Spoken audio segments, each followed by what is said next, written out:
Yeah, I guess it has been a minute since we've done this. I mean, when was the last time that we did the With Josh. with Josh? I mean, God, how long ago was that? Was that like I don't even know.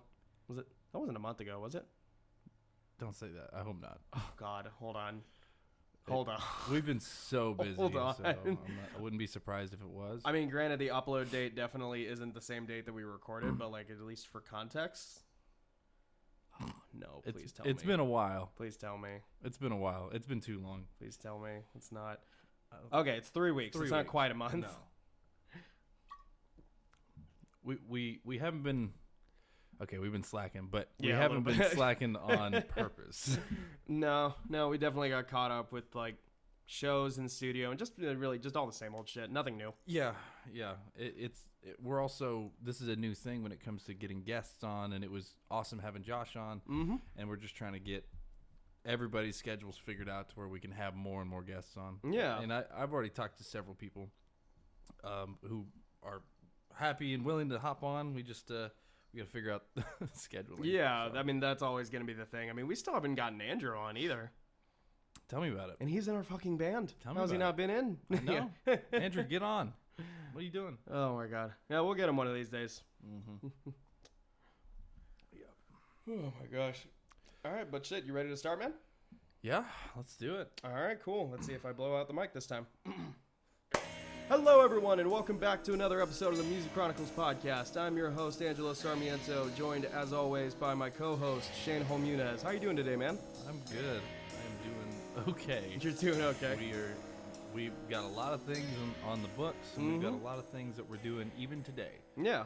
And just happy that we're able to take the time and fit this in today. You know Yeah, what I mean? no, seriously. And I think that with this episode, I'm going to try to upload it a lot sooner. Like, normally I would wait for, Yeah. I hope I don't end up like saying this, but like, I don't think I'm going to wait for a Monday to upload this. I think I'm probably just going to try to edit it tonight and hopefully have it uploaded by tomorrow. So I guess that would be Friday. So Yeah. We'll see what happens. we'll see what happens. Hopefully it's actually out by then, but we'll see. Like I always say at the end of the thing, we try. We try, yeah. Yeah, hopefully we end up getting back to a regular schedule with this sooner rather than later. That'd be nice. Yeah, we're on our way. Yeah, we are for sure. Just like, Hooking the all other mics up is a things. good start, right? Yeah, exactly.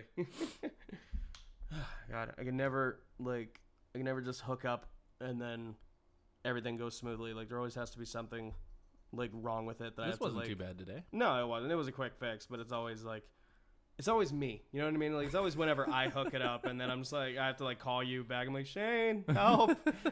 No, that was. I mean, it was, yeah. Once you figure out like there's a couple little steps that always need to be taken in settings usually. Yeah. Just preferences, and then you figure out what's active and what's actually what the computer's reading, and usually you end up finding what you need pretty quickly. Yeah. So yeah, we'll get it. Yeah, one of these We'll days. get it. One of these days we'll get it. But yeah, no. Sorry, still dying. No, but I do have a main topic that I want to talk about today. But before we get into that, I actually wanted to touch up on a couple of like news topics today. Sure. Normally we don't really do that kind of thing, but every now and then, if like a story, piques my interest, I do kind of want to, bring it up and get your thoughts on it. Yeah, stuff like that. I found something yesterday, and I want to see if you're going to bring up what I found. Okay. So go ahead. Okay.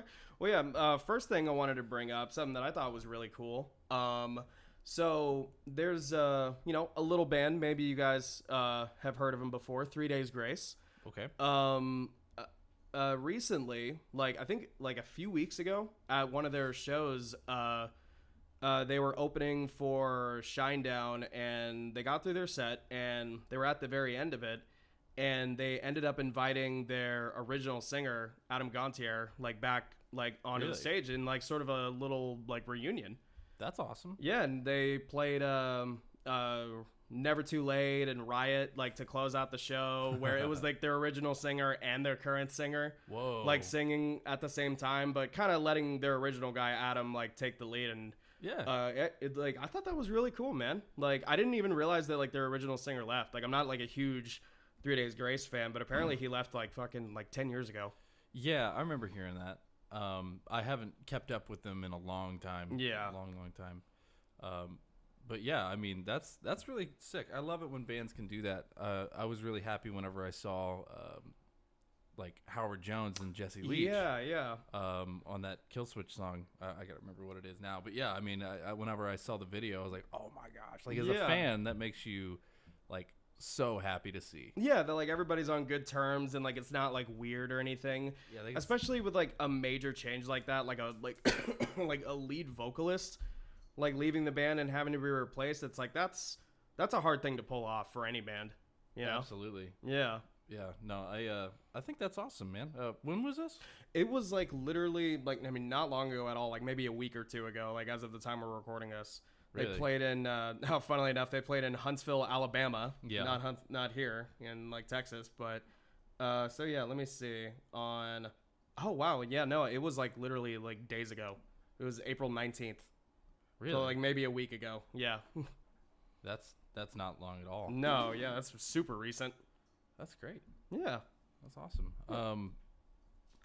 We started playing. What I think it was Riot, right? Yeah. We started playing that yesterday. Yeah, I mean, ever since I heard that, I've been kind of on a bit of a 3 days grace. Oh, really? Kick. Yeah, I've been like going back and like listening to like all their old music. I definitely want to, see about maybe covering Riot at some point. Maybe, Hate Everything About You. I don't know. Oh man, I would love to cover one of their songs. They've got so many good ones. I'm itching to get back on the acoustics here soon. Oh yeah. Yeah. Do another acoustic set somewhere. Yeah. Just.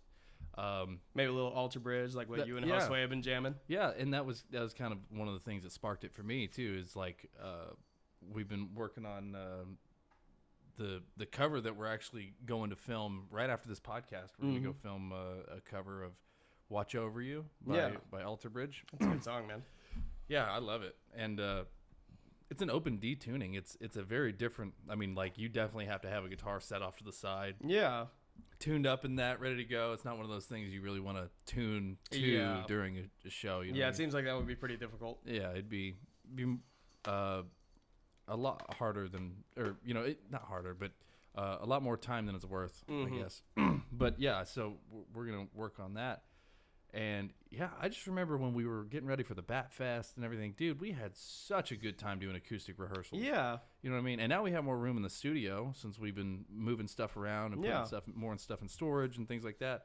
So now we can actually do like the circle powwow thing and you don't have to be like shoved off in the corner, yeah.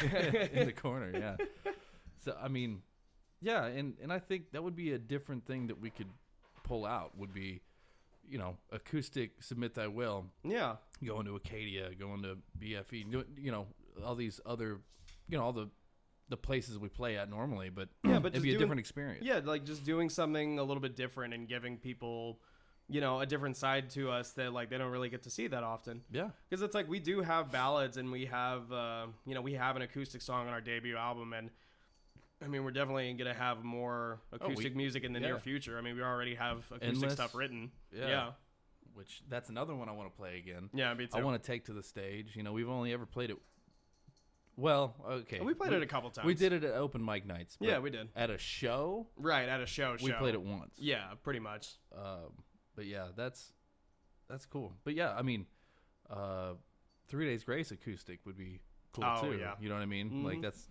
Like, I mean, Never Too Late would be perfect for that. Yeah. I would really love to Lost in You. That's another good one. I'd love to play that. Yeah, that's great. They came out with a song not too long ago. Maybe I'm just not up on my 3 Days Grace like that.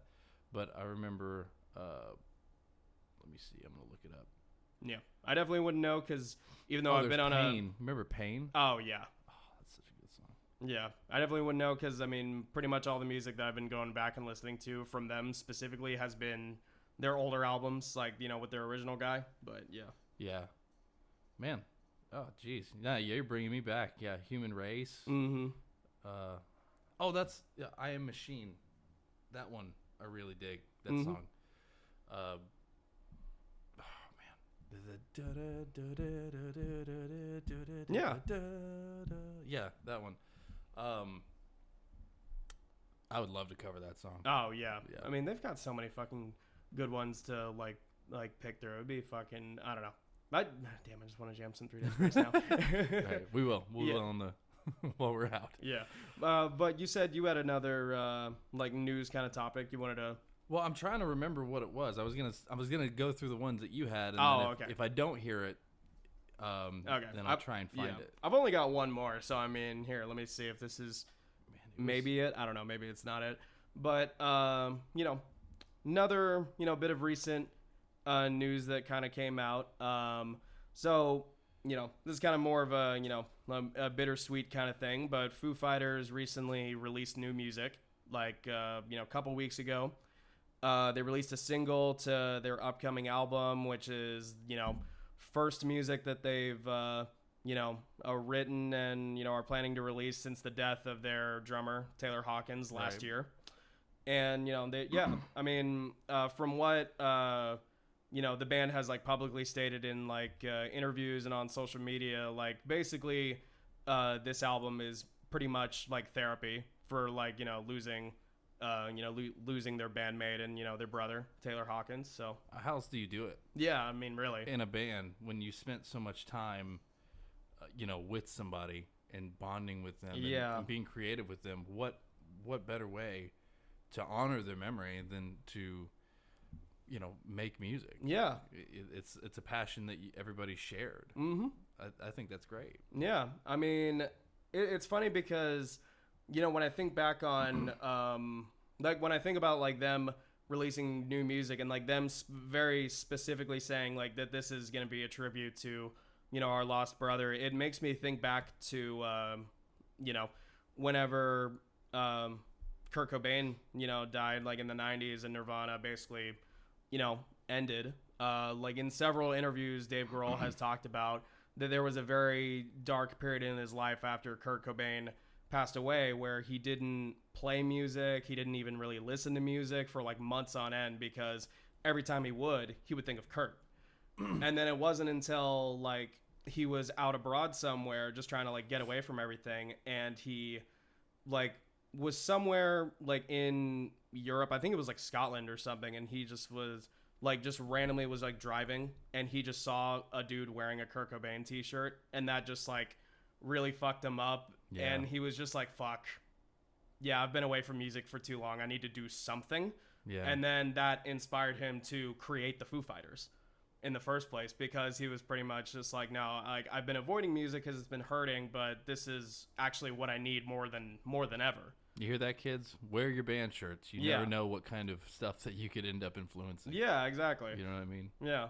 That's great. Yeah, but it's just interesting to see, it's interesting to think about like a younger, Dave Grohl, like in his like mid-20s or something, going through this, and then now him as like, I think like a 50-year-old man now, like having definitely learned from that experience like that long ago, and now like is embracing it. Yeah. And embracing the therapy, I guess, I just keep thinking about that dude in the shirt. Like, Yeah. he has no idea that he created, or like he helped create the Foo Fighters in a way without ever knowing it. Yeah. You know what I mean? Like he just so happened to be in that one spot at the perfect time to be seen, and then all of a sudden they make Foo Fighters because of it. Yeah, and it's even more like fucking crazy too, because this is some that he like talked about in his book as well, but like he was planning on like like it was just like a hitchhiker. He was planning on giving that dude a ride.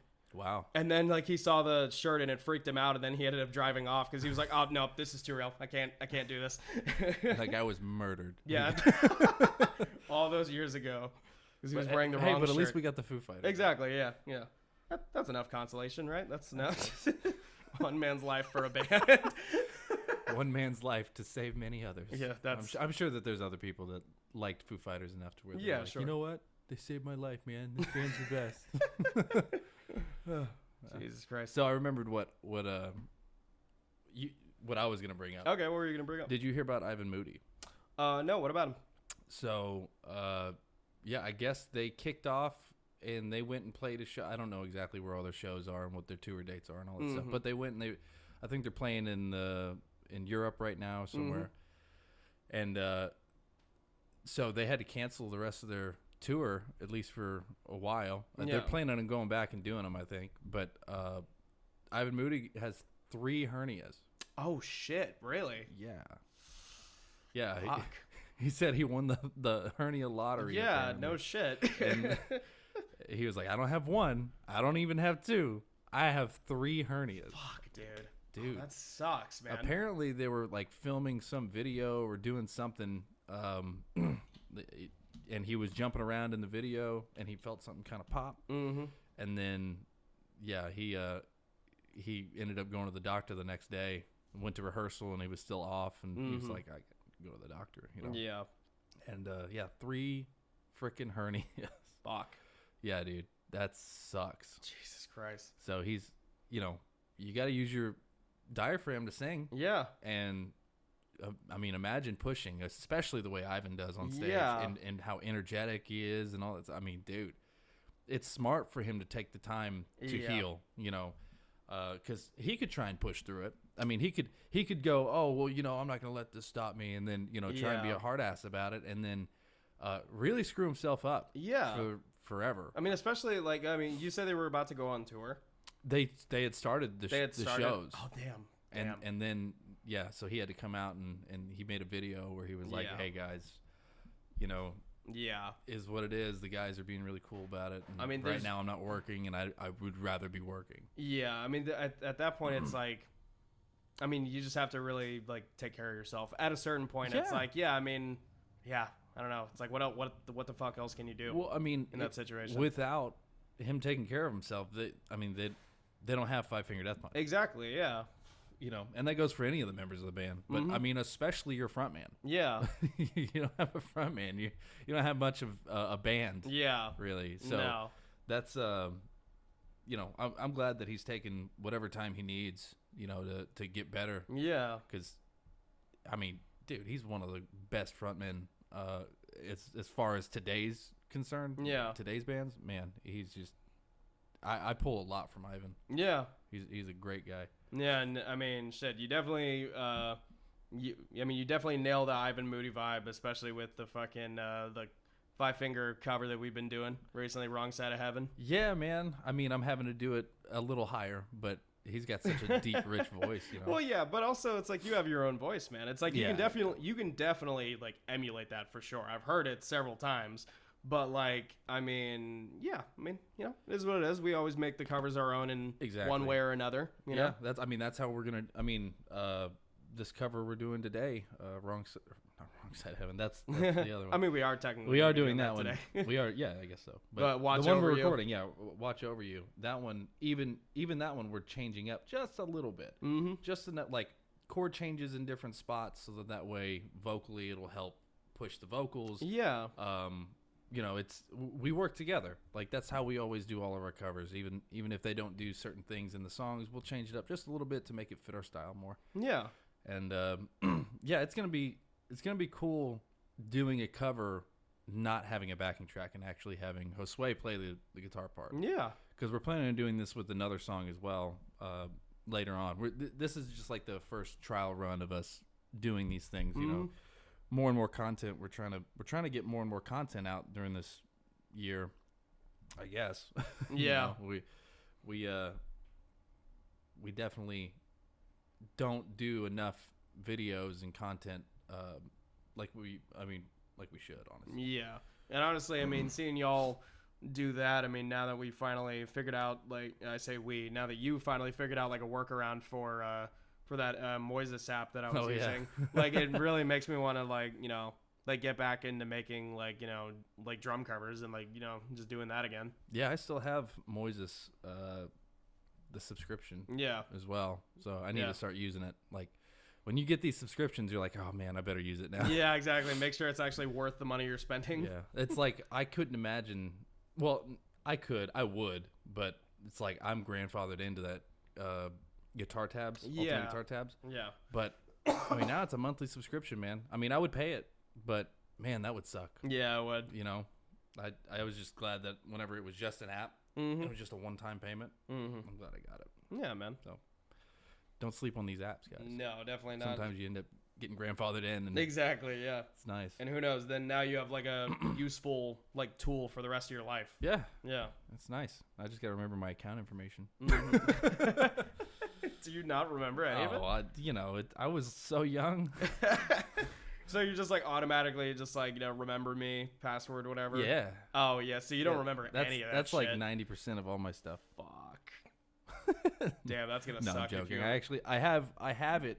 I recovered the email, and then I reset my password. So yeah. I'm good. Oh, okay. Yeah. Okay, good. I'm okay. Worried. I was I'm getting good. worried there for a second. I was like, I'm fuck, fine, dude, but- you're gonna lose that one day.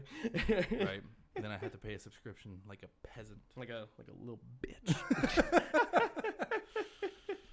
Oh, that's funny. But yeah, no, I figured you would have heard about that Ivan Moody thing. No, I didn't hear about that.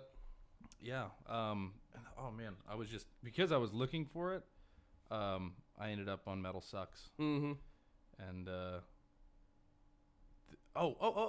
I didn't even see this off Metal Sucks. But Oh, okay. I saw. Did you see that Metallica video recently? No, I didn't. They're doing like a big band competition. Okay. So, like, there was a video that I saw a couple days ago. It might have been on the way to the show over at Acadia. Mm-hmm. But yeah, it was James Hetfield. He got on there and he was like, "Hey, we want to see your covers of our songs." Oh, no shit. And yeah, so they're doing like a competition basically where whoever wins, I think they win like a bunch of new equipment for their band hall. And all Oh, that cool. Stuff. And but yeah, I don't know if there's a complete cash prize or anything like that. But yeah, it's so a bunch of like big school bands are getting together and doing Metallica covers. Oh, dude, that's fucking cool, man. It's cool to see them like wanting to see more and more people do their songs. Yeah. You know, like Blacklist. Yeah. That whole album. Yeah, that's literally nothing but just like other like bands like covering their And stuff. there's only a couple of metal people on it. Yeah. I mean, everybody else is just basically it's all genres Yeah. from across the board. It's cool. Yeah. I think is Darius Rucker on there? I have no idea. I know that Ghost did a Yep. cover on there. I know that I Volbeat. think Royal Blood did a cover as well. Volbeat was on it. Oh, nice. Okay. Corey Taylor. Corey Taylor. Yeah, that adds up. Yeah, let me see. Blacklist. Metallica. Let's see. Oh, here it is, the Blacklist album. Fucking Weezer did a cover. Yeah, I saw that What live. the fuck? Oh, did you really? So I was at a gig. I was at the Rustic in Houston. Yeah. I was doing a photo booth, and it was them and Toadies Okay. were playing, and I remember everybody was like, "Shh, don't say anything. Don't say anything. Weezer's gonna be playing tonight. If you say something, everybody's gonna go crazy." Oh, okay. So it was like a surprise like performance. Yeah. Well, no, but I just. We knew there was going to be performers, but Yeah. they weren't telling people who they were. Oh, I see what you're saying. I think Okay. either of them. Yeah. At least for like the first half of my gig. Mhm. Everybody was like, "Oh, shut up, don't say anything." Mm-hmm. And so I was like, "Whatever." And yeah, I mean, they did a really good cover of Enter Sandman. Nice. I was actually very impressed Hmm. with it. Let me see. I want to see who it was that did. Yes, so there's Volbeat. Oh, the Who also did Through the Never. Oh yeah, nice. Yeah, that was really good. You got freaking. Yeah, Darius Rucker did Nothing Else Matters. That's right. Yeah, That's right. It was good too. that's cool, man. And then Holier Than Thou. Corey Yeah. Taylor did that. Mm. But most of these people I do not know. Yeah, I don't know. Who Like they half are. these people are honestly. And then I think Miley Cyrus is on it too. Yeah. Well, she actually did a. Yeah, with them. Like she did it with them on like Howard Stern not too long ago. Like Yeah. I think like a year or two ago. Yeah. I think. And That's like pretty good. damn, yeah, no, they did a really good cover. Like she was singing like pretty much all the lead vocal parts, but James was like harmonizing with her, and it sounded Mhm. really fucking great. And yeah, no, yeah. You know really who I fucking like cool. a lot? Hmm. Pink. Pink, really? Yeah. I like her voice. I don't know like her songs. I was like about that, to say, I'm like, but like, every time that she comes on, I'm yeah. like, dude, she's got a killer voice. she does, yeah. I could probably only name like one Pink song, like the "Just Give She- Me a Reason." She does that. I think it's a cover of Bobby McGee. Bobby McGee. Yeah. Is that a real artist? Well, it's a song. Oh, okay. I'm an idiot. Yeah, you said cover of. Never mind. Yeah, you're good.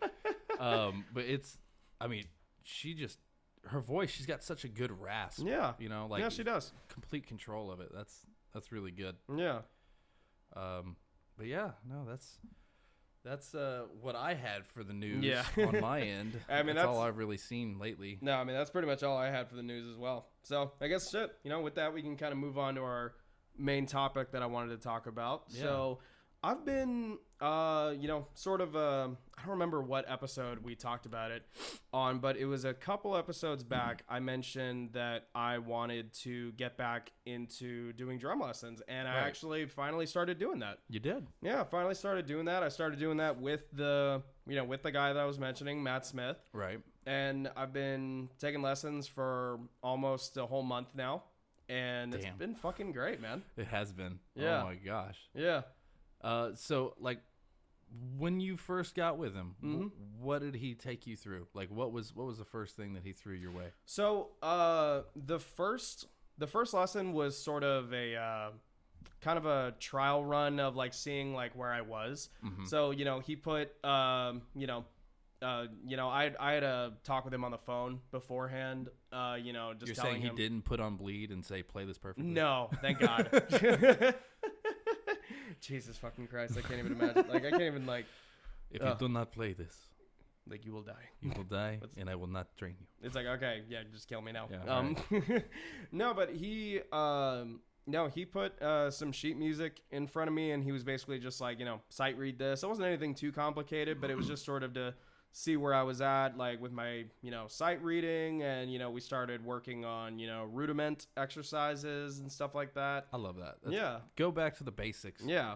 Just get all that stuff honed in. Yeah. Because you can't build anything off of no foundation. No, not at all. And I mean, that's kind of, like what was super cool about like that whole experience was that, before going into my first lesson, like I had a whole, phone call, like conversation with him, like beforehand, like just like him, like us getting to kind of know each other a bit, and like him asking me just, about my drumming and like where I'm at and all that. And, Yeah. I basically told him, I'm like, look, I mean, I did go over a lot of basics and I can read sheet music, but like, there are just a lot of like basic fundamentals that I just, chose not to focus on that I really wish I did focus on, mainly rudiments, but I mean, just some other things as well. And I just really want to, like literally like what you were saying, like, go back to basics and kind of hone that and trying to take the basics like as far as I can take them, basically. So is he more of an advanced kind of teacher? He is. I mean, he teaches, all ages, from like, kids to adults, beginner to advanced. But no, I mean, he's definitely like, He's equipped. more. He's equipped to He's handle equipped. more advanced players. Yes, he is. That's good. Very much so. Yeah. That's really good. Yeah. A lot of times you'll find, teachers, and I can't speak for this guy, but you'll find teachers who, they know the basics and that's all they really teach. Yeah. And then when you start getting more into advanced stuff, they kind of just let you do that on your own. Right, It's cool yeah. that this guy is like, okay, let's work it together. Mhm. That's cool. What is he in a band? So he was in a band. Like, funnily enough, he was in a metal band that was kind of doing the same like Houston circuit that we were doing. Your Acadias, your BFEs, your Yeah. Concert Pub North, which we're actually about to play May 6th. Yep. But he was in a band called From North Till Dawn. Oh, That was, cool. Yeah. It was metal. Yeah. No, he's a metal guy. See, that's what, as a metal player, Mm-hmm. it's rare to find that. Yeah. It's a teacher who teaches metal. Yeah. And understands like, hey, I want to do this, or I want to work on blast beats, or I want to work on this. Yeah. It's like, they don't look at you like a deer in headlights. They go, okay, well, let's start with this. Yeah. And they work your way up into it. That's great. Yeah, man. So, I mean, you said you started with rudiments Mm-hmm. and stuff like that. What have you guys, are you guys still on rudiments? Or are you guys still are you changing up things a little bit? Or We're pretty much still on rudiments, but I like with every lesson we're kind of expanding on like them more and more, and like how they can be applied, and like applying different skills to this as well. Like one thing that I've been working on a lot is my left foot hi-hat. Yes. Because like that's something that like I never really ever use, and like like we've just been working on like turning rudiments into into grooves, into fills, trying to improvise with them, adding a left foot like ostinato, basically just like a repeating rhythm that ostinato. Yeah, so what an ostinato is, that's basically just a all that means is a constant repeating rhythm to accompany whatever else you're doing on your instrument, basically. Okay. Yeah, so it's like basically like I could be playing whatever fucking beat and then I have like eighth notes underneath it. That would be an ostinato.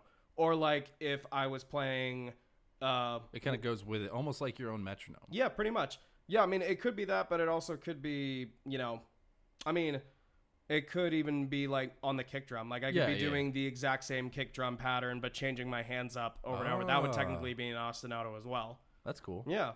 I learned something new. Yeah, there you go. That's cool. That's, little nugget there. That's right.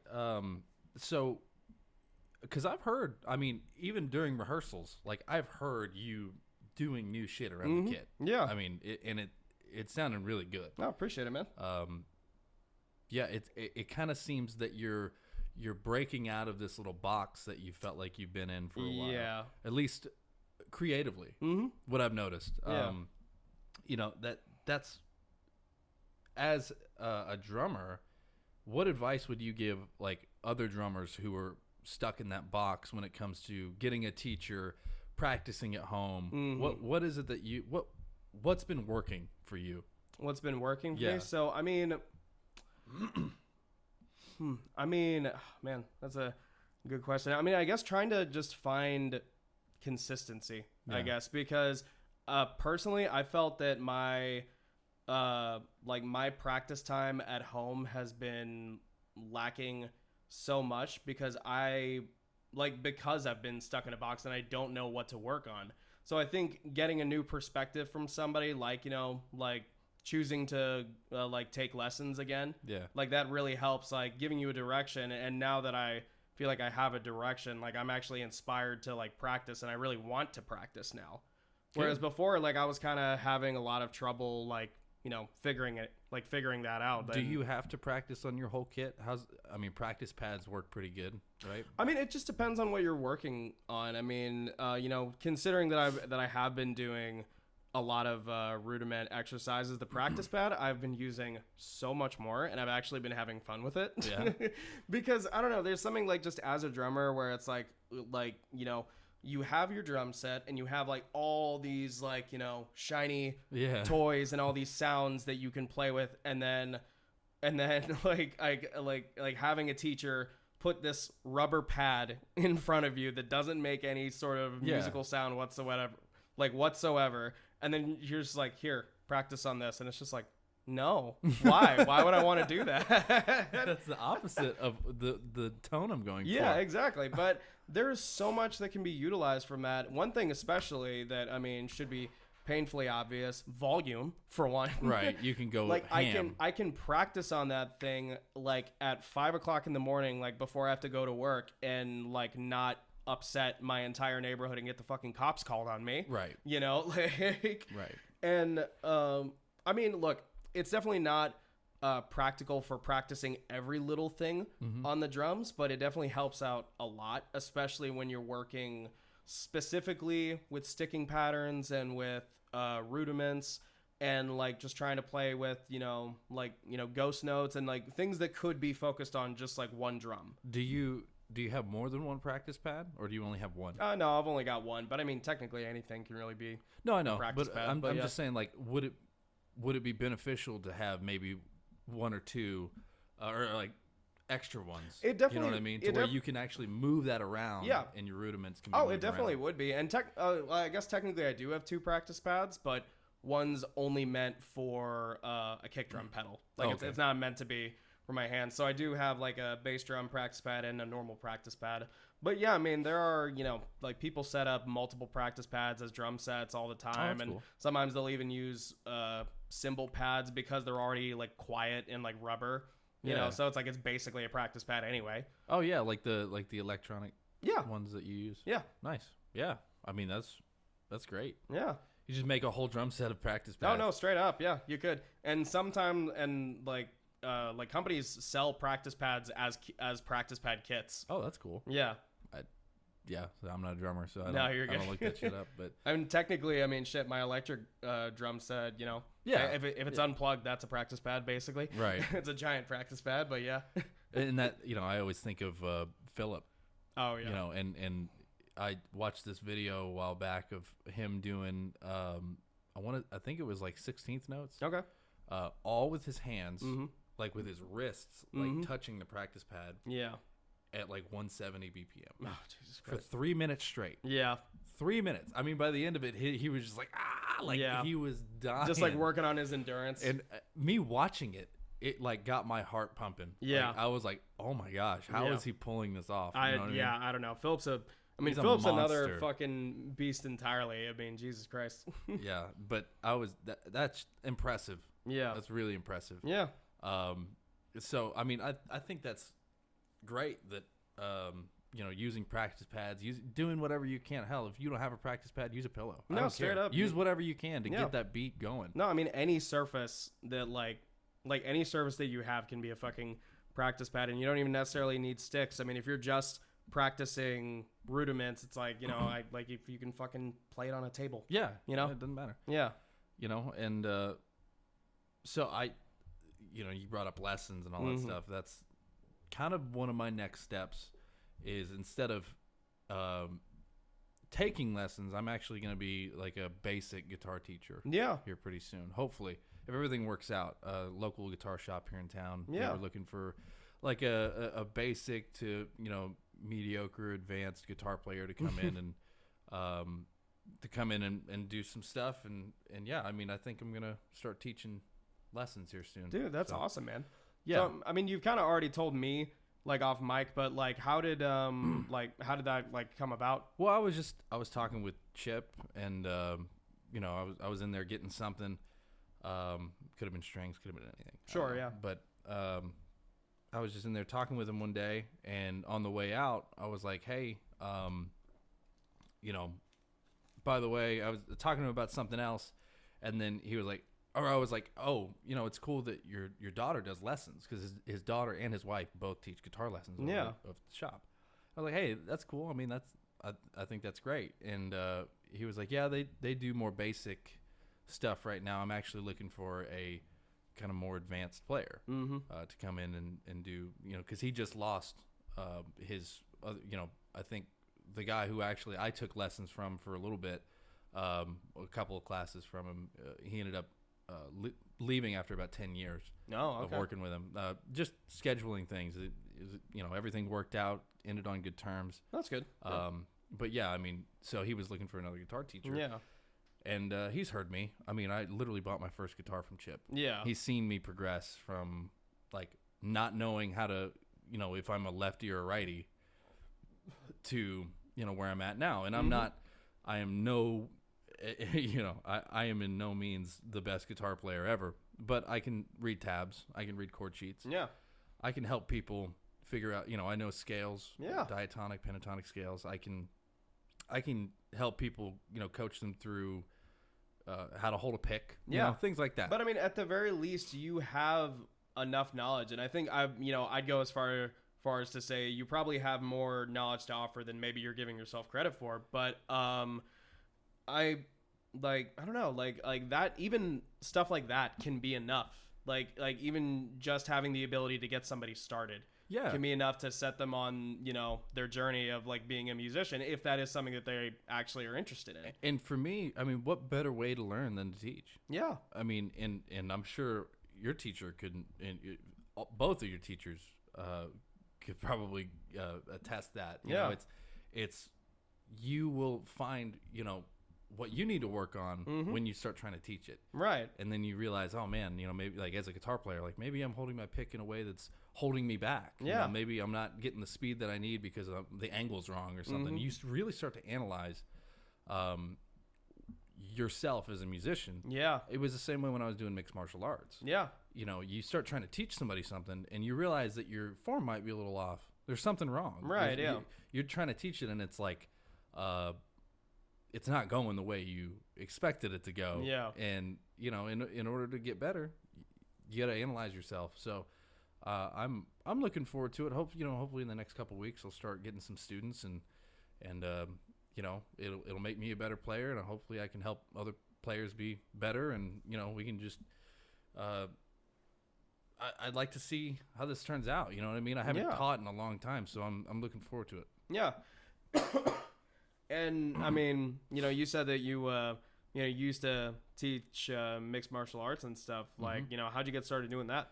Well, I mean, none of it was like sanctioned. Right. You know yeah. what I mean? Just kind of happened. I was bullied as a kid. Mhm. And so I believe that.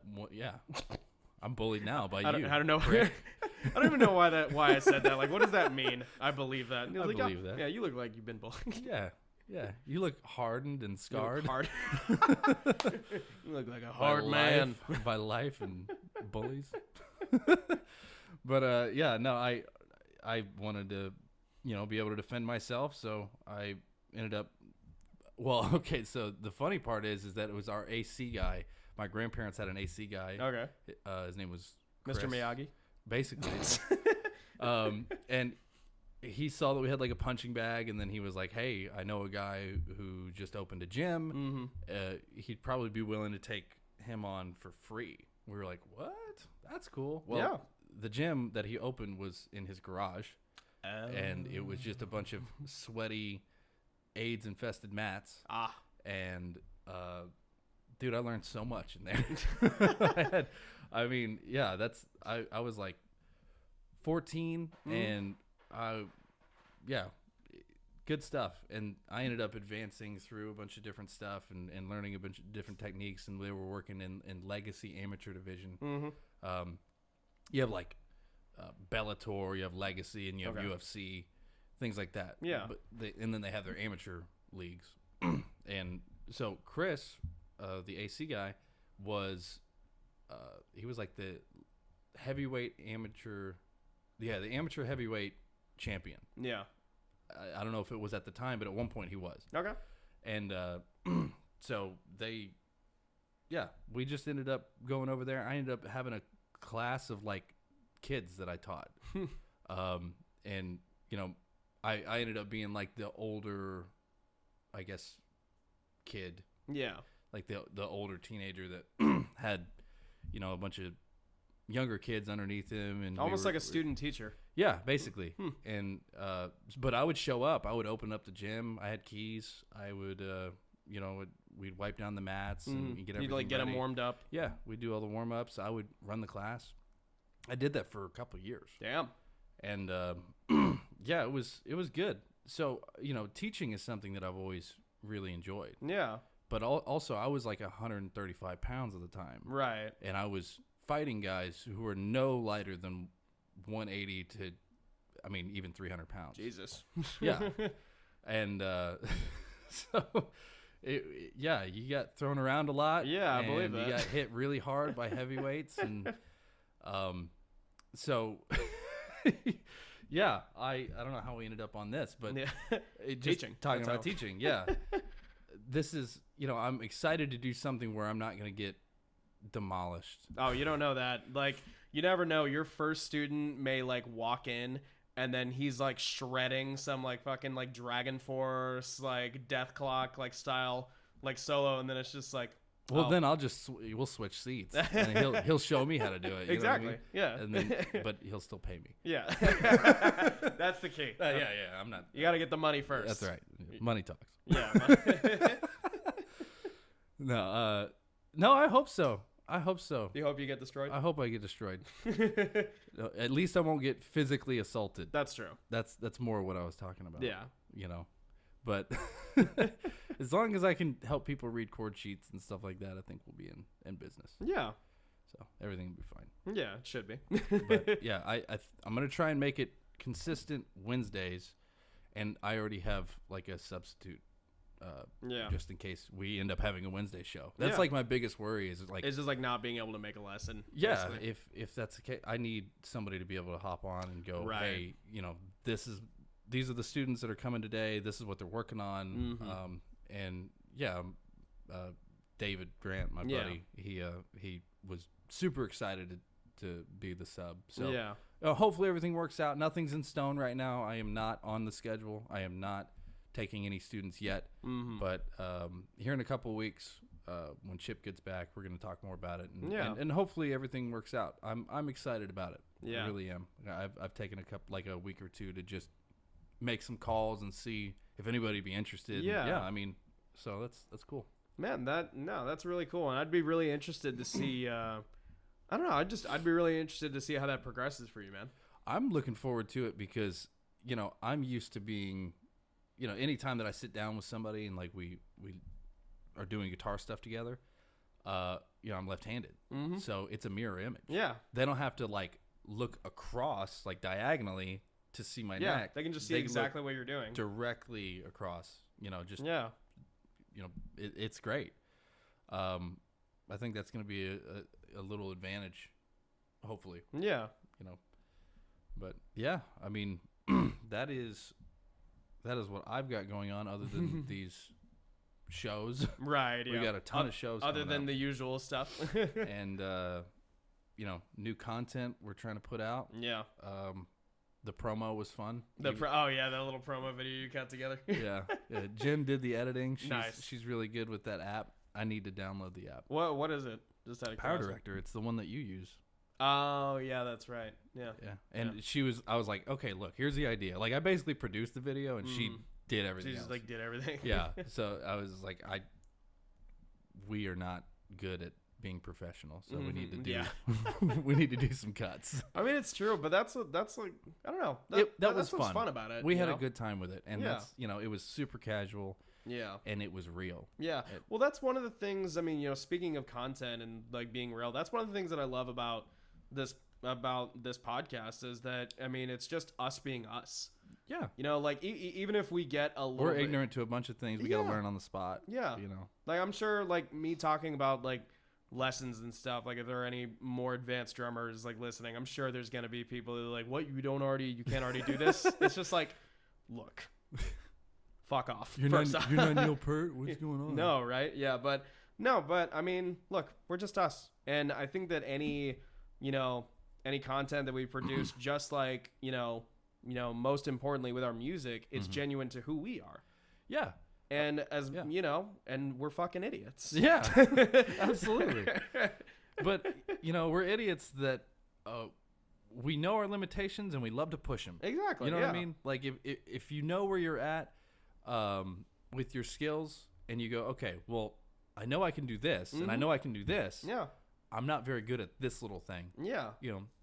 That's how you get better at anything. You just start trying to hone in on the little tiny things over time that you're not good at right now. Yeah. And just being open and honest about it. Like whenever I did the vocal cover, that wasn't supposed to be something that I posted. Yeah. You know what I mean? It was supposed to be a practice thing, kind of like what we did yesterday. Right, yeah.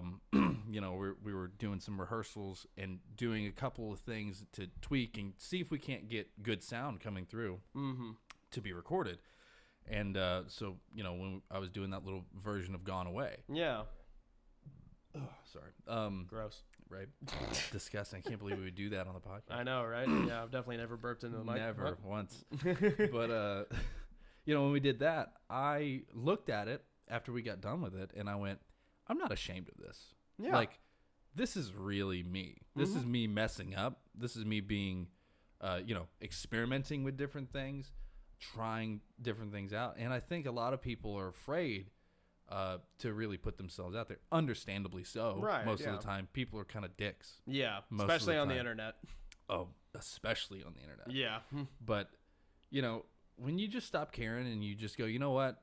I'm even going to admit it in the caption. Hey, this isn't my best performance, but this is where I am. This is where, we were doing a couple things. I wanted to share it, and people loved it. Yeah. And that right there gave me a lot of hope as far as new content that we can come out with. Yeah. I mean, not everything has to be so perfectly polished. Now, when it comes to our product, what it is that we really want to put out with our recordings, with like what we just did with Tritamos and with the second album, that is really what represents our hard work. Yeah. And what kind of passion and time we put into it. This is what we hear in our heads. Yeah. And that I can't be I can't overstate how protective I am of that, I guess. Right. You know what I mean? Yeah, I completely get what you mean. That stuff is stuff that I'm putting my heart and soul out there. I want everybody to hear it, and I don't want to hold anything back. Yeah. And I want to make sure it's right. Yeah. But, when it comes to us cutting these promos, cutting you know, these videos, even this cover, you know, that we're gonna do later today. Yeah. You know, we want it to be good. We want it to be the way we hear it. Yeah. But we're not gonna overstress it. We're not gonna go, you know what? This note wasn't completely perfect. Yeah. And now I have to scrap the entire thing. Yeah. You know, I recently went back and rewatched the Welborn Road cover that you and I did, and that was, you know, I look back on it and I'm still really proud of that. Yeah.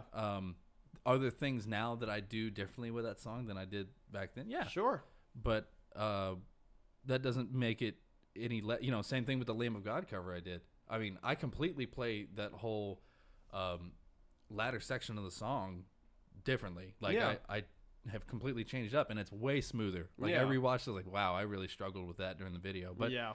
you know, I had a good time with it. Yeah. And as long as everybody's having a good time with what's going on, then who cares? Yeah, and I mean the thing that, you know, can't be overlooked, it's like, yeah, we put so much work into our music and all and like everything, you know, we do with this band, but at the end of the day, you know, it's supposed to be fun. Yeah. Music is fun, you know? That's the whole reason why I fell in love with it. Yeah. You know, I tried different things, like I talked about earlier with the MMA, and I tried free running, and I tried all this other stuff, and I didn't really know which direction I wanted to go in life. I knew I wanted to do something that I was passionate about. Yeah. I wasn't going to settle, you know, at least in the beginning portion of my life with just, okay, I'm stuck to a 9 to 5. That's all I can ever do with my life. Yeah. You know, there's going to be no fun or passion within the realm of my existence. Yeah. Because I think, unfortunately, a lot of people do that. They box themselves in right away. As soon as Sure. their life starts, they're like, oh, I had these hobbies. I had these things that I was very passionate about at one point, but they don't ever pursue them, Yeah. you know? And that wasn't going to be me. Yeah. I was like, I'm going to do something that I want to do. Yeah. And like I said, I thought maybe for a while I was going to be a free runner. You know, I still am. I've got really good friends who actually did. They pursued it. Yeah. AJ El Jafra is a great example of that. I mean, he is as pro as you can get when Yeah. it comes to being a free runner. I mean, and the guy is ripped, Yeah. jacked. I mean, yeah, I can't even believe it. Like, I remember when he was a scrawny kid. Oh yeah. Yeah, and this dude, it's unreal. Like, he is jacked. But you know, that's the thing about music is that never went anywhere. Yeah. Yeah, it never went anywhere. I even throughout all the different things that I was doing, and I was trying to figure out what I wanted to do in my life, music was always the staple. Like, I could always go back to it. I might not have been the best musician because I wasn't focusing on it. I was a decent guitar player, but yeah, whenever the chips were down and I just was like, I don't know what else to do, I always picked up the guitar, man. Yeah. So my suggestion and my advice to everybody is, you know, it might take you a while, but when you find that thing that you're passionate about, do not let it go. Yeah. Even throughout all the other stuff you're doing in your life, whether it's, you know, you've got a family, you've got a house full of kids and all that stuff. Because I know a lot of people who have houses full of kids, and they still are able to make those passions work and happen. You know, make it happen. Yeah. Make it happen.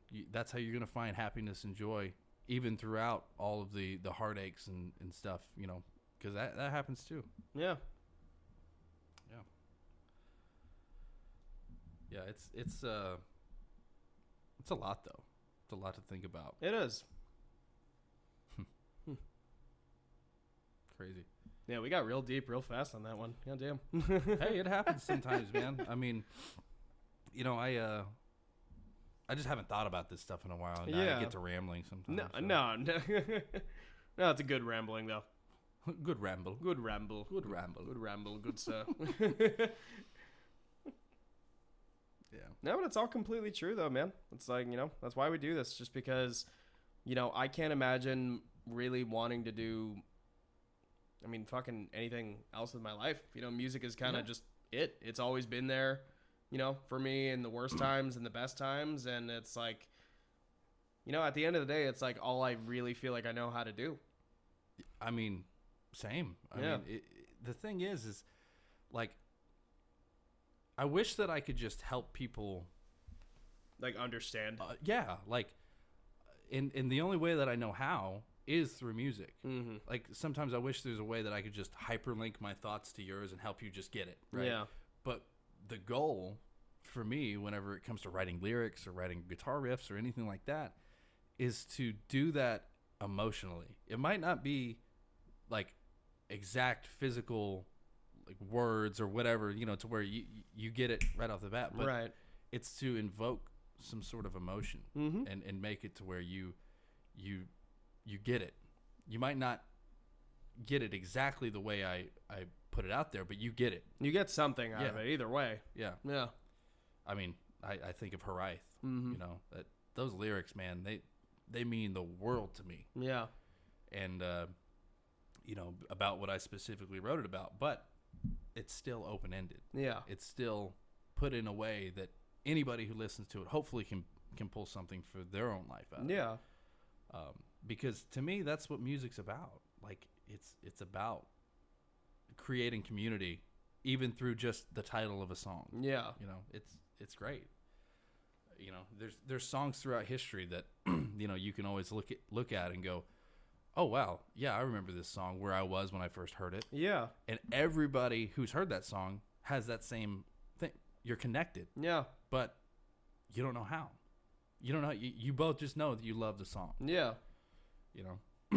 And especially whenever it comes to songs that people have showed you.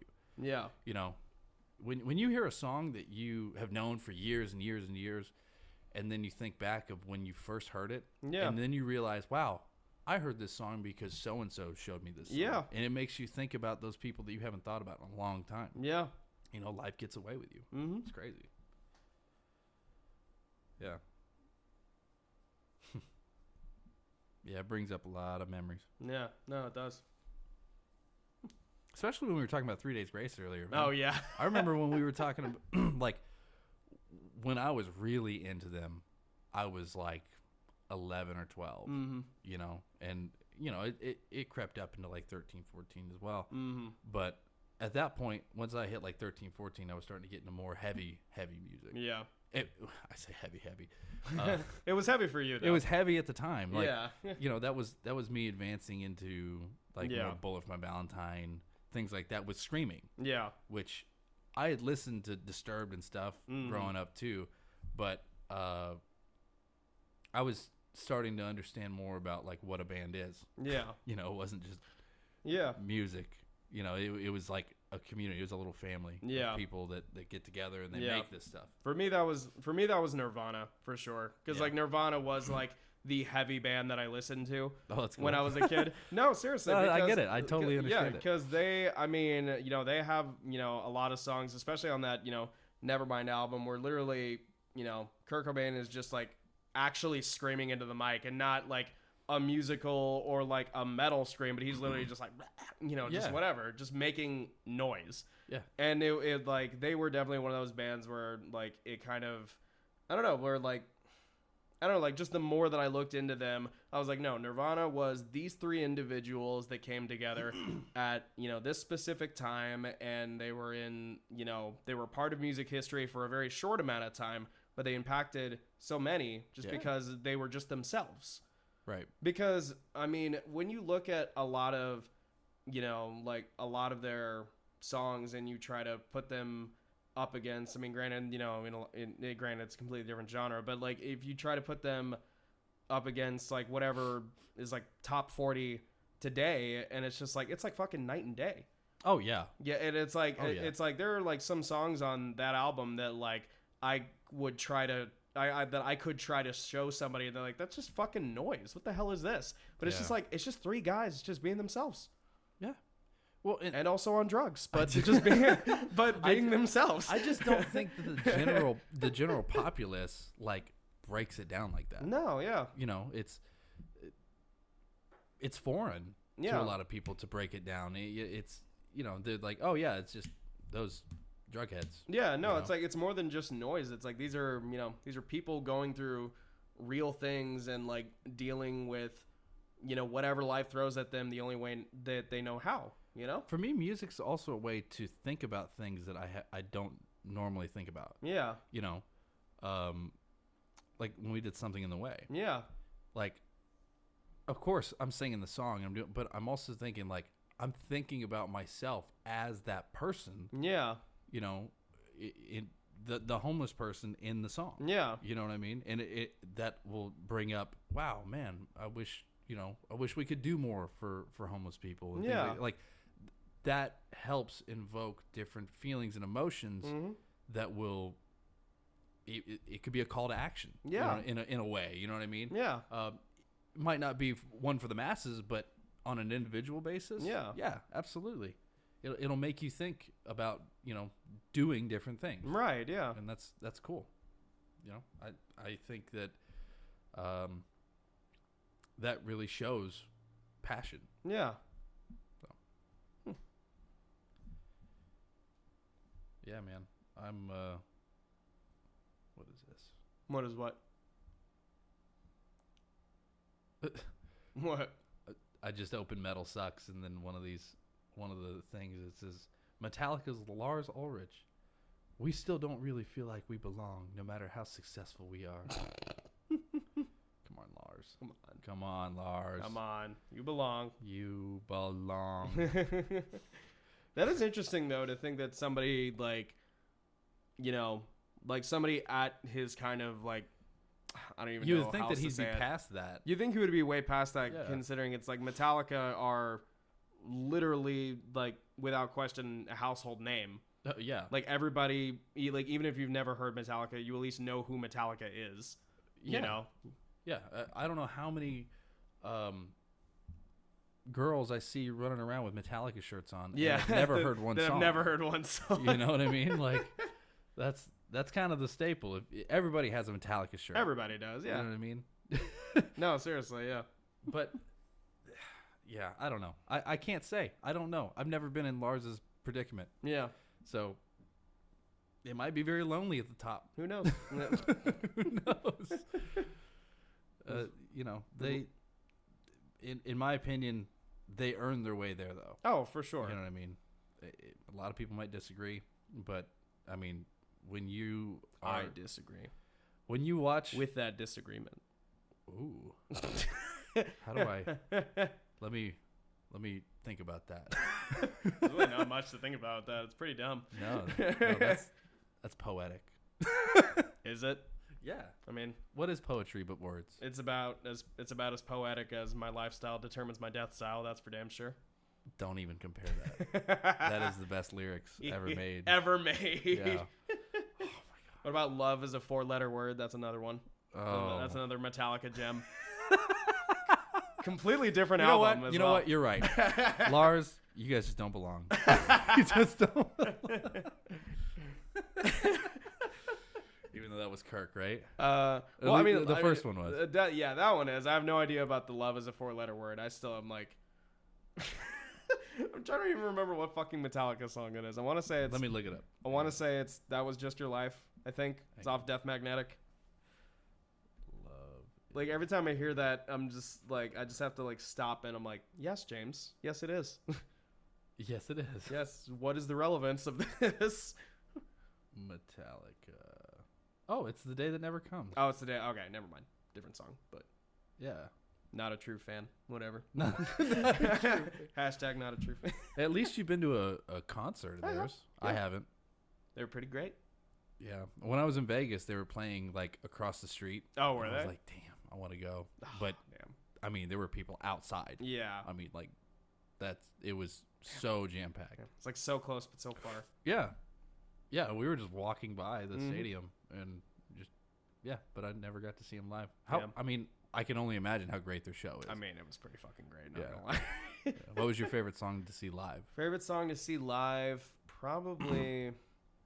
You went with your dad, right? I did. Yeah, I went with my dad and my cousin and my uncle, and you know we all went. And my dad last minute ended like we already had like seats, but he last minute ended up winning tickets to like their pit. Oh. Yeah, because they had one of their like pop-up stores like nearby, like and they did it over the weekend, like even days before the show.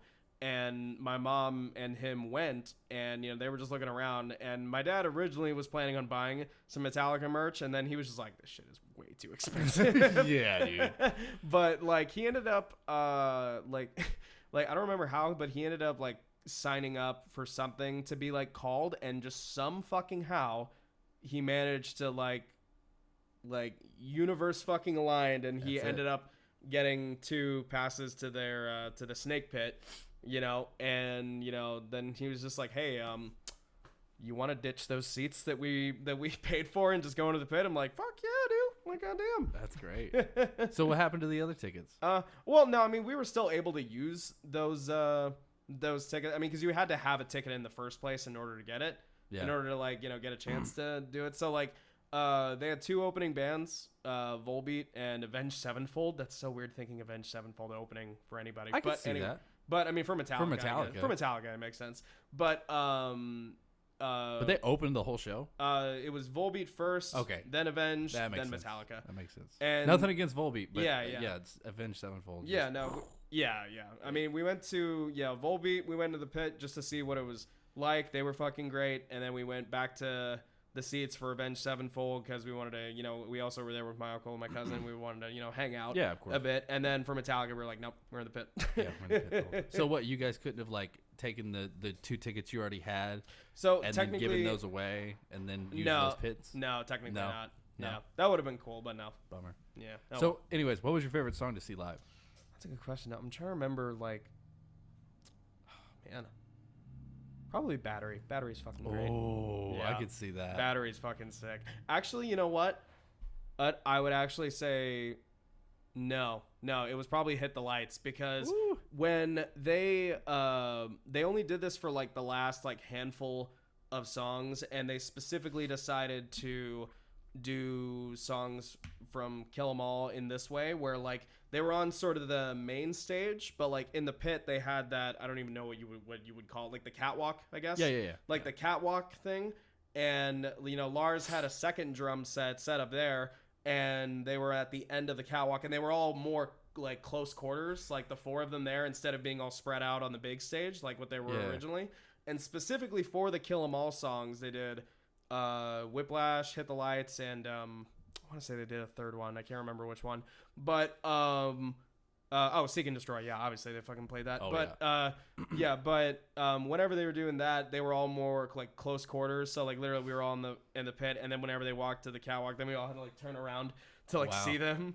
And that was those like that was probably my favorite part of the whole set, just because they were so close. And it was cool seeing them, like, even though they were in like a big fucking, like stadium or whatever. Where was it? It was NRG. Oh yeah, that's a big one. And I'll be there soon. Yeah, hell yeah, man. Wait, why will you be there? I got a gig. Oh, okay. I don't know why I was like hell yeah, balloons. man. Oh, okay. I mean, still hell yeah, Well, hell yeah, but making money. no, actually, it might be Airbrush. Either way, I want to play there. Yeah, so I do too. We'll be there one day. I think that was probably my favorite part of the set, though. So he had 2 drum sets. Yeah, so he had a drum set on the main stage, That's and a then lot of he drum had mics. right, and then he had another one on the catwalk just for that little section of the show. That's cool. Yeah, that must be nice to have that many people helping you out with that show. Oh my God. I mean, if only. I really liked. I wonder where they filmed Through the Never, that concert. I don't know. I think they filmed it in Canada, if I'm not mistaken. Man, that I think, stage, though. Oh my God. That stage is just incredible. I love how, I don't know too many other bands who do the center stage thing where, they utilize the whole place. Yeah. I mean, that just makes way more sense. You're going to sell way more tickets. Yeah, I love the way that center stage looks, too, because they don't have these big, like, barriers around them or anything. It's just, like, completely open. And they had all those like stage props on there and pyro and. But I can only imagine the security, bro. Oh yeah, no, Like, I mean it'd have to be like fucking like completely airtight. Surrounded. Yeah, I mean because of how open it is. I mean you would have to. Yeah. I mean that's chaos. I mean there is no backstage. Yeah. How do they get on that stage? I don't know. Like a wrestler, like like they got the walkout song, and I have no idea. I don't know, man. Or maybe they have it like underground. Maybe they. Oh, that'd be come up pretty from the fucking bottom. dope. I could actually. see that. That'd be pretty fucking dope if that were the case. That would be cool. I'm gonna imagine that's what it was. Yeah, we'll go with that. We'll go with that. I like the wrestler idea too, but Yeah. and his name was John Cena. I still love that the video of his like a prank call, Mm-hmm. and they were like, Oh, and they Is kept playing Champ the John. there? They kept playing the John Cena thing. "Is Champ there? Who's Champ? You're gonna find out Sunday." Oh my god, Oh my gosh, it's so good. that's classic. She gets so mad too. Yeah, It's so she funny. does. But yeah, no, I need to check out Metallica. I wish I could go. I think it's called Power Trip. Okay. If Oh, is that like a music festival? yeah, if the tickets weren't literally starting at $600, Fuck. I would go. Well, who's playing? I mean, obviously Metallica's playing, but who else is playing? Well, I know why I want to go, but let me see. I'm gonna see the exact. Can I make a guess before I look it up? Yeah, go ahead. Is Bullet? No, No. Okay. no. I already. I want to go see them in Seattle. I think they're. Oh, okay. So, the lineup. I have a couple of question marks, but I'm okay. Okay. I'm okay with it. I'm actually okay with it. What are your question marks? Friday night, it's Iron Maiden and Guns N' Roses. Interesting. Okay. Saturday night, AC/DC and Ozzy Osbourne. Ooh, I am excited for one of those. Me too. And then Sunday night is Metallica and Tool. Huh. Yeah, it's okay. I mean, okay. I mean, I want to get your opinion on this lineup. it's. I mean, that's interesting. Okay, so I mean, Tool are fucking amazing. First I off, love but them I to just death. feel like they're just such a completely different vibe. Like it almost feels like it doesn't really like match. To me, almost. all these other bands are such classic household names. Yeah. And Tool, don't get me wrong, I love Tool to death, but I don't put them in the same category as these bands. Yeah. Mostly because of their time active. Yeah. It is a little strange to have like bands that were huge in both the 70s and then the 80s, and then you have one 90s band in there. Right. You know what I right. mean? That's Especially, really my biggest problem. And with it. especially a 90s band that's as weird as fucking Tool is. Yeah. Who literally just like in the past 2 or 3 years came out with all of their music on streaming platforms and, Yeah. and available online. When Yeah. all these other bands have Yeah. been like, I don't know. It was definitely a different pick for me than Yeah. what I would normally go with. Yeah, Now, to be honest, I mean, like, even more than that, though, like, I feel like, I mean, I definitely get the idea of, like, you know, classic bands, but to me, I mean, this is just my personal opinion. I think having AC/DC and Guns N' Roses is a little weird for me. With Iron Maiden and Metallica, like, to me, that seems even weirder. I could go for it if they changed up the order of the lineup. Yeah. For me- So what's the order? So, like I said, it's Friday night. It's Guns N' Roses, Iron Maiden. Okay. I Saturday, can kind of see that. Saturday, it's AC/DC and Ozzy Osbourne, and Mm. then Metallica and Tool on Sunday night. Yeah. So, if we just rearrange it, if I was to arrange this thing, I would probably go with, I'd probably go Guns N' Roses and Tool on the first night. I could see that. I don't know. That still seems really weird, though. I could see that, and then I could see Iron Maiden and AC/DC Mm-hmm. together on Yeah. another night, and then cap the whole damn night off, or the Yeah. whole festival off with Metallica and Ozzy Yeah. on one night. Yeah, they definitely Like those two should be together. They on that definitely night. go the most together out of all those bands for now, sure. I get it that they're probably trying to spread out, you know, the draw Mm-hmm. for each night. You Yeah. know? But yeah, I mean, I don't know, but I just feel like Tool needs to be with other, I guess, more niche bands. You know what I mean? Like other kind of weird bands. yeah, Like yeah. I don't know. Like I'm trying to think of who I would even fucking like pair them with. I'm trying to think of like. I mean, granted, they're to me they're both kind of at the same level, but like Tool and like Deftones, I could see them together. I guess. I could see them kind of together. Not saying that they like sound the same, but I feel like they kind of have a similar like, you know, prog kind of vibe, but also they have that like heavy 90s kind of sound to them as well. Yeah. I don't know.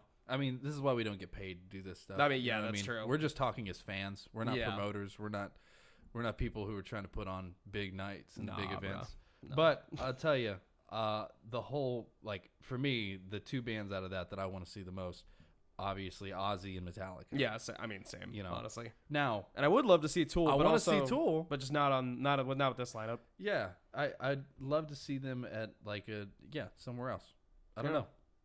I'm trying to think of like who. I don't know. I could see Judas Priest in this though. Yeah, for sure. Like that would have made more sense to put Priest in there instead of Tool. Yeah, because I could honestly see like, let me see that real quick. Now I'm curious just to like Yeah. trying to like Now I think, thinking of like I think how they I would started at arrange $600, this. but I'd have to relook at it. At least the price I found Yeah, at first. yeah. And I once don't I know. saw that, I stopped looking. So. Yeah.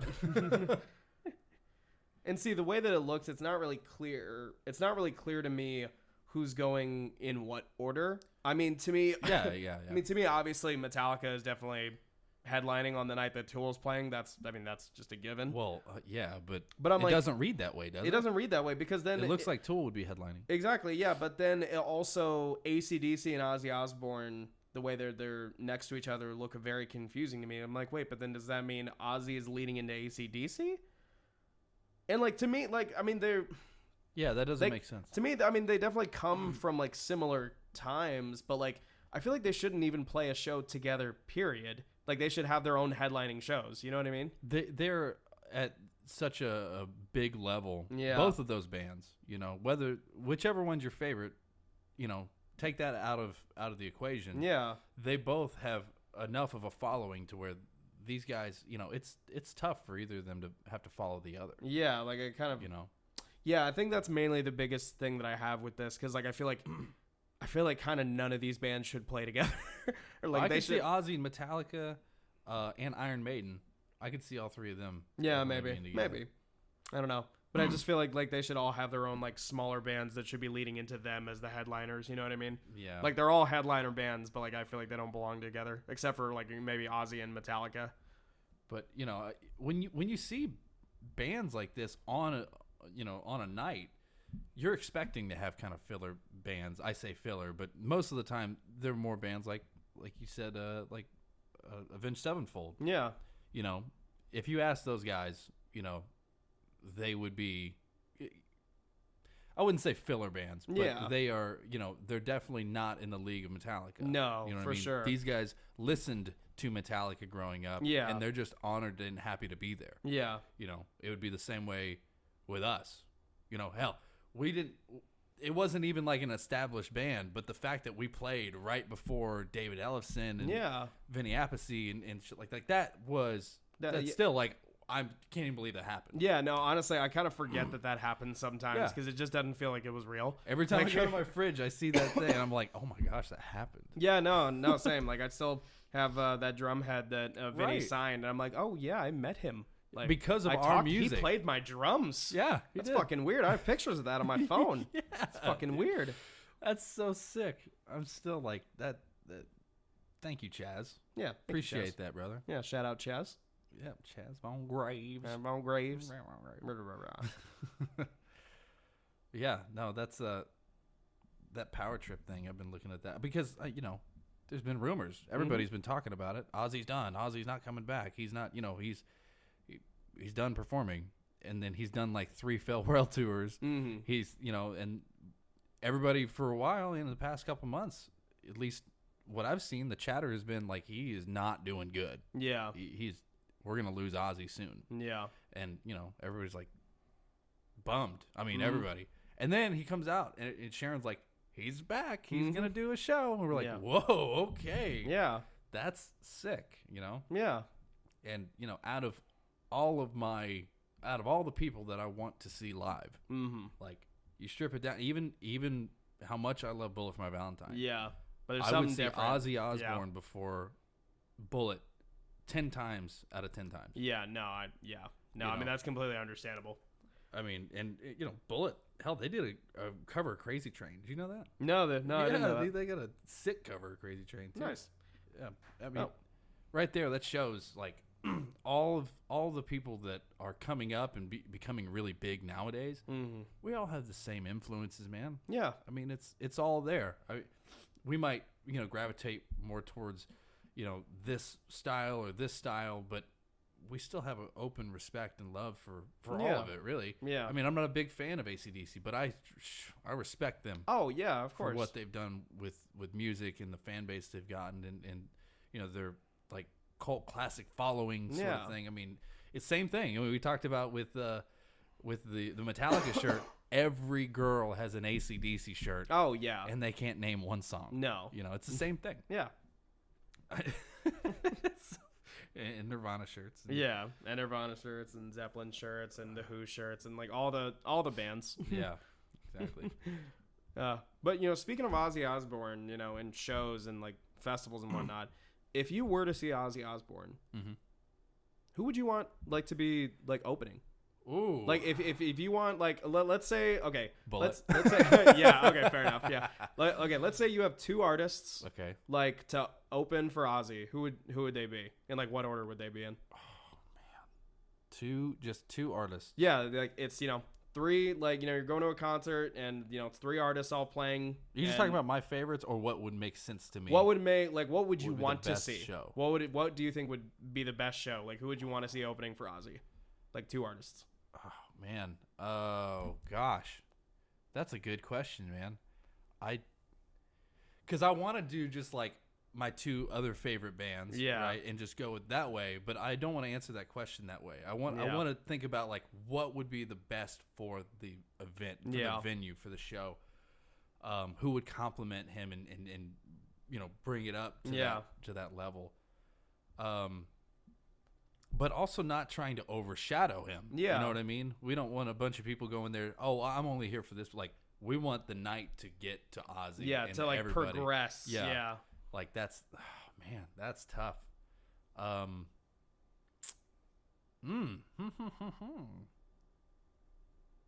Let me see. I might have to get back to you on this because I want to answer you. Like, I'm going to think about this. Yeah. Yeah, because all my favorite bands, I don't know if they would necessarily be the best fit for the show. No, I get what you mean. But like, I'm thinking of like, if like, say Ozzy's like, playing with, two other artists, I feel like, one band, like before like Ozzy would have to be, a pretty well like established band that could like lead perfectly into Ozzy, and the band before that band would have to be somebody that's kind of an up and comer, but is also really fucking great and could hold their own against the other two bands. We've been talking about them. Maybe they're just on my mind, but as I'm thinking about all the different aspects as to what should go into leading up to Ozzy, Avenged Sevenfold. Yeah, dude, I could see that. Avenged Sevenfold. Those guys. Their style, everything, like it would pump everybody up and get them ready for some serious like. So they'd be main support. They would be main support. It would be opening, Avenged, and then Ozzy. Right, and man, opening would be us. Yeah. I mean, taking us out of the equation. Damn. Okay. Yeah. Man, opening band to bring it into Avenged Sevenfold. That's tough too. Yeah. Because Avenged Sevenfold kept jumping back and forth in my head. Like, do I? Yeah, you know what? Yeah, I would. Yeah. I would put them in that lineup. Yeah, because they're a big band, but they're not like, especially compared to Ozzy, they're still very much a modern band, even though they are. Oh yeah, their guitar solos and everything. I mean, but I love the fact that they. Ooh, you know what? What are you thinking? Godsmack's another one too. Ooh. I could really. Oh, but who would? I'm trying to think. That I don't know who would open for who. Yeah, you know what I mean. Like, I kind of feel like either one of them would be main support. Neither of them would be an opener. You know what I mean? Yeah. At least to me. But I mean, they would fit that. Oh, absolutely. That bill, absolutely. Yeah. More of a modern, heavy band, but it's still they still have roots in really hard rock. Yeah. You know what I mean?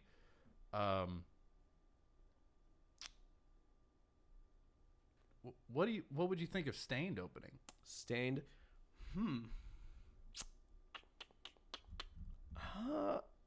I'm not sure. I don't. No, Because I don't know. I'm trying to think of a band that would still bring it. Yeah. It's still heavy and it's still really good, but it Yeah. would still bring it up Yeah.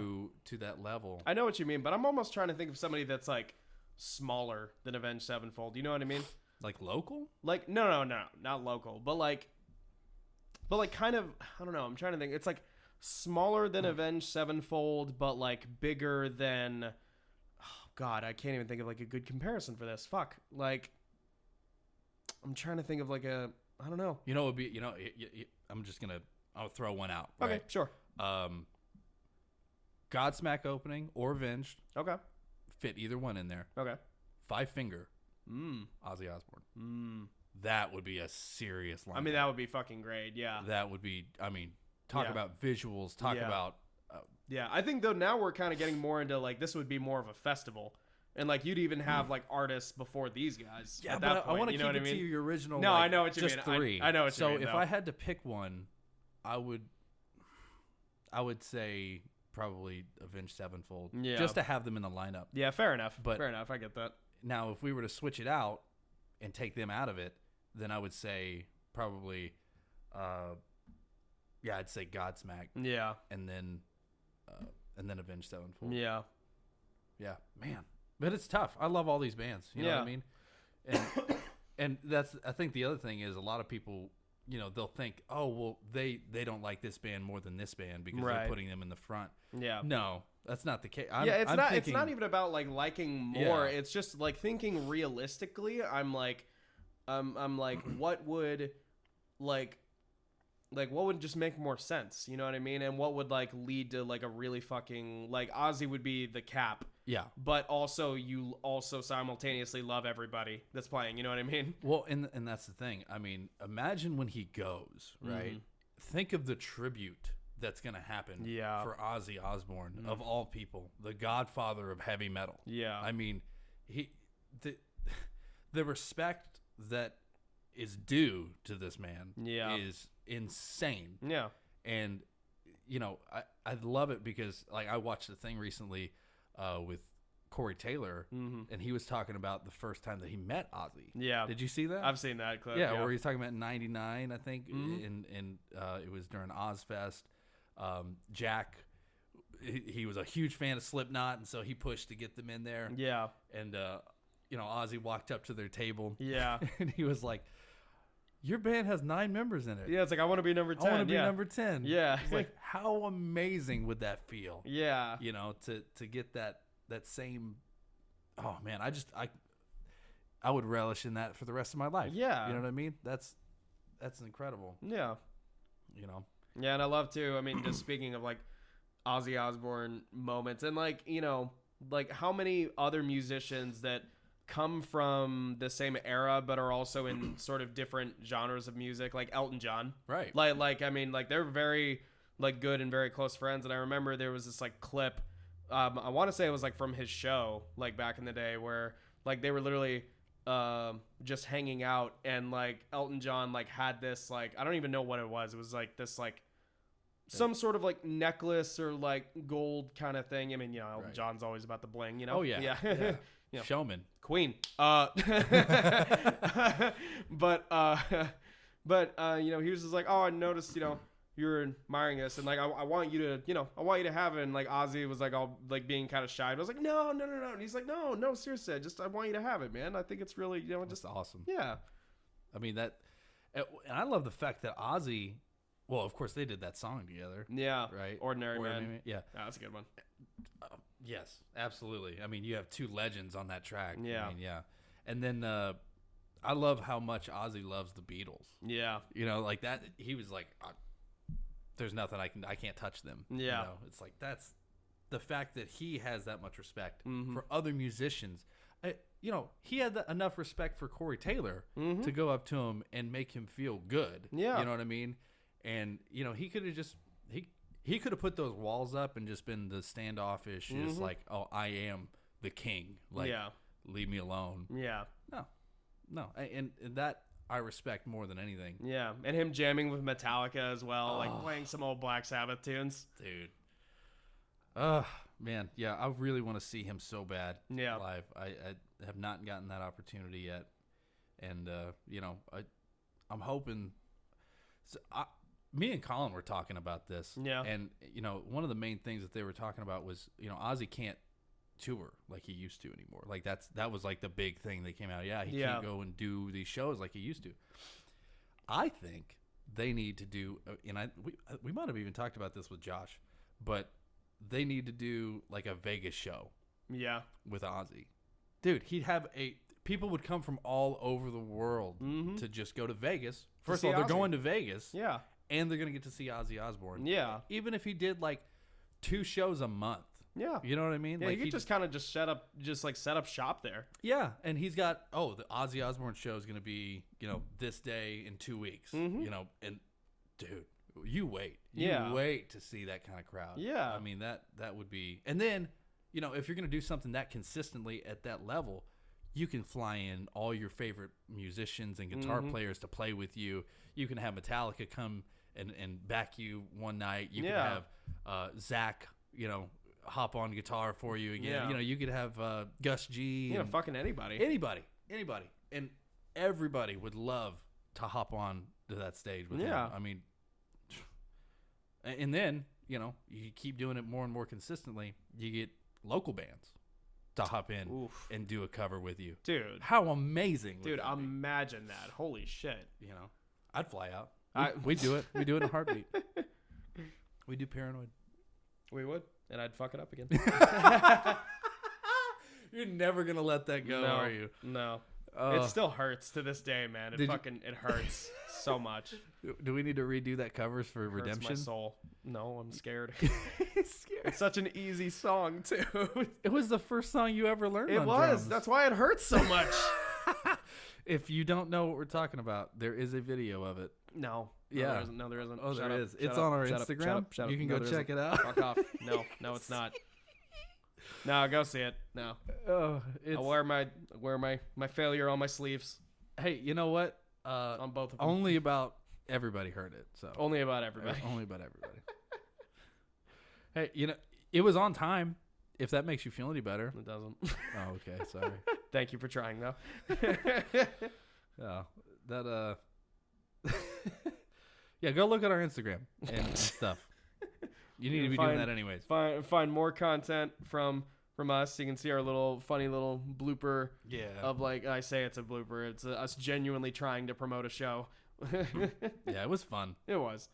So hopefully you'll see more of that kind of stuff here soon. We're really trying to work on getting media stuff up, and I mean we've like I said earlier, we cleared out some studio space in there to actually have it set up to where we can do all kinds of stuff. Hopefully there's even talk of us doing streams. Yeah. Like streaming our rehearsals, streaming, maybe something like every 2 weeks. Yeah. Try and get it set up to where we do a podcast, we do a stream, we do a podcast, we do a stream. Yeah. And it'll be fun. There's a lot to come, and we are just getting started. We always talk about this, but with this year, we've got a ton of shows booked. We've got that Blaggart show that's coming up. That's gonna be super fun. I think we need to do that little shanty thing that we were talking about doing. Oh, yeah, that'll be fun. Yeah, we'll work it up, figure out the best way to do it. But, play off the old Viking thing. Yeah, why not? Why not lean into it a bit more? Yeah, let's do it. But yeah, no shit. I think that pretty much wraps up the episode for today. Yeah. It was a bit, we definitely had a plan going in, but, we kind of jumped around a lot, but I think in a good way. So, yeah.